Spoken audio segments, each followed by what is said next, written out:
Мағжан Жұмабаев. Қазақ тілі өлеңі. Қазақ тілі. Күш кеміді, айбынды толқылады. Кеше батыр, бүгін қорқақ бұғады. Ерікке ұмтылған ұшқыр жаны кісенде, қан суынған, жүрек солғын соғады.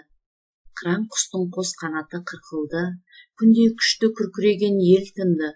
Асқар Алтай, алтын ана есте жоқ, батыр хандар, асқан жандар ұмытылды.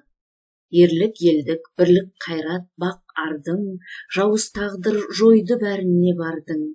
Алтын күннен бағасыз бір белгі боп, нұрлы жұлдыз бабам тілі сен қалдың.